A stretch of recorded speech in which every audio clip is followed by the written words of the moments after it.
யாழ்ப்பாணத்தில் இயங்கி வந்த சுமார் 50க்கும் அதிகமான ஐஸ்கிரீம் மற்றும் பழச்சாறு வர்த்தக நிலையங்களுக்கு பிராந்திய சுகாதார பணிமனையினால் தடை விதிக்கப்பட்டுள்ளதாக வர்த்தக நிலைய உரிமையாளர்கள் தெரிவிக்கின்றனர்.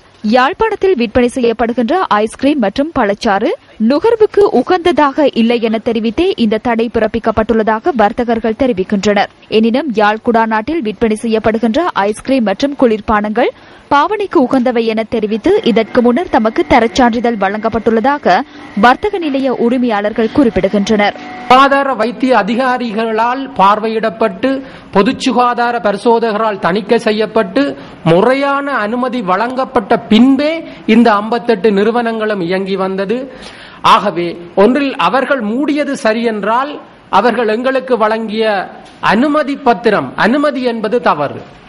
அப்ப எங்கு தவறு நடந்தது என்பதை உரிய அதிகாரிகளும் உரிய அரசியல் தலைவர்களும் உரிய ஆய்வினை மேற்கொண்டு எங்களுக்கு ஒரு நியாயமான தீர்வை பெற்றுத்தர வேண்டும் என்று நாங்கள் இந்த சங்கத்தின் சார்பாக நான் கேட்டுக்கொள்கிறேன். ஒருவேளை தென்பகுதியில் இருக்கின்ற ஒரு மிகப்பெரிய நிறுவனத்திற்கு ஒரு சந்தை வாய்ப்பை ஏற்படுத்த வேண்டும் என்பதற்காக எமது உள்ளூர் உற்பத்திகளை முடக்குகின்ற செயற்பாடாகவே நாங்கள் இதை பார்க்க வேண்டியுள்ளது. இது எந்தவித ஒரு முன்னெச்சரிக்கை நடவடிக்கையும் எடுக்காமல் அவர்களுக்கு முன் அறிவித்தல் கொடுக்காமல் செய்யப்பட்ட ஒரு காரியம். இதனால் சுமார் அந்த 58 நிறுவனத்தில் வேலை செய்யும் சுமார் 1000க்கும் மேற்பட்ட குடும்பங்கள், அதை அண்டி வாழ்கின்ற 1000க்கும் மேற்பட்ட குடும்பங்கள் ஒரு திடீரென்று ஒரு பாதிப்புக்குள்ளாகிற நிலையிலே ஏற்பட்டிருக்கிறது. இந்த வருடம் மார்ச் மாதம் அளவிலே அநேகமான நிறுவனங்கள் தங்களுடைய லைசன்ஸை புதுப்பித்திருந்தார்கள். இப்ப திடீரென்று இந்த 6 மாதம் கடந்த நிலையிலே திடீரென்று அடுத்த வருடம் மட்டும் அவருடைய லைசன்ஸ் பாவிக்கிறதுக்கு தகுதி இருந்தும் திடீரென்று அவர்களை நிப்பாடுறதுக்கு எந்தவித காரணம் இல்லை. அந்த ஐஸ்கிரீம் உற்பத்திகளை நிலத்திலே கொட்டி அல்லது அதுக்கு டீஃப்ரீசருக்குள்ளே மண்ணள்ளி போட்டு அப்படியான ஒரு அடாவடித்தனமாக அவர்கள் செயற்பட்டது மிகவும் ஒரு கவலைக்குரிய விஷயம். அனுமதி பெற்றுத்தான் நாங்கள் இந்த தொழிலை நாங்கள் ஆரம்பித்து வந்த நாங்கள் வாகனத்துக்கு லீசிங் கூட கட்ட முடியாதமால் திண்டாடி கொண்டிருக்கிறோம். அந்த நிலைமையில நாங்கள் இருக்கும் பொழுது எங்கட வயிற்றுல எங்கட குடும்பங்களை அவ்வளவு பேரும் பாதிக்கப்பட்டிருக்கிறார்கள். இதனால நாங்கள் என்ன காரணத்துக்காக இது நடக்குது என்று எங்களுக்கு தெரியாது. இதனால இதுக்கு பின்னுக்கு வேற எதுவும் சதி இருக்கிறதா என்று நாங்கள் சந்தேகம் கொள்ளக்கூடியதாக இருக்கிறது. நாங்கள் இங்க உற்பத்தி செய்து விற்பனை செய்கிற பொருட்களை தடை செய்து போட்டு தென்பகுதியிலிருந்து பலவிதமான ஜூஸ்கள் ஐஸ்கிரீம்கள் விற்பனை ஆகிறது. எங்களுடைய பொருட்கள் போட்டு விற்பனையாகப்பட்ட அதே கடைகளில் தென்பகுதி பொருட்கள், தென்பகுதி ஐஸ்கிரீம்கள் மிகவும் அதிகமாக போடப்பட்டு அதிக விற்பனையில் ஈடுபட்டு தற்போது வருகிறது. யாழில் ஐஸ்கிரீம் மற்றும் பழச்சாறு வர்த்தக நிலையங்கள் மூடப்பட்டுள்ளமை குறித்து மக்கள் இவ்வாறு கருத்தை தெரிவித்தனர்.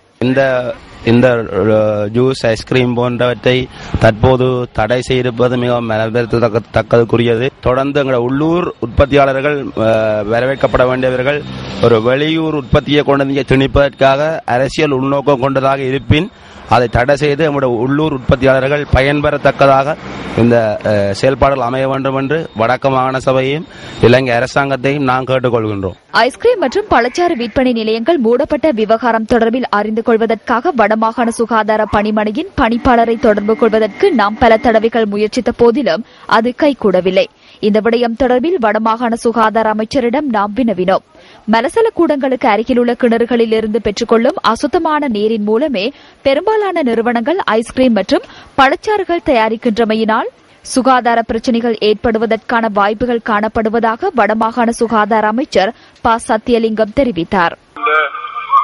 யாழ்ப்பாணத்துல சன நெருக்கம் பக்கத்துல ஊர்கள் இருக்கிறதால ஒருவற்ற மலசல கூடத்திலிருந்து மண்ணு கூடாக கசிஞ்சு போற நீர் இன்னொரு கிணத்துக்குள்ளுக்கு போகலாம். அது ஒரு முக்கியமான காரணம்.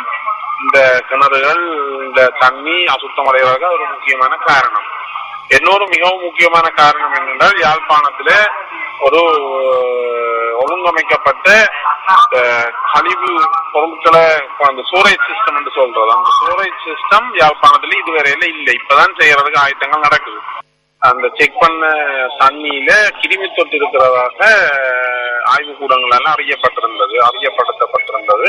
ஆனபடியாதான் அந்த கிருமி தொற்று இல்லாத வகையில அந்த தண்ணியை சுத்திகரித்து ஐஸ்கிரீம் செய்யறதுக்கு அவைகளுக்கு அறிவுறுத்தல்கள் வழங்கப்பட்டிருக்குது.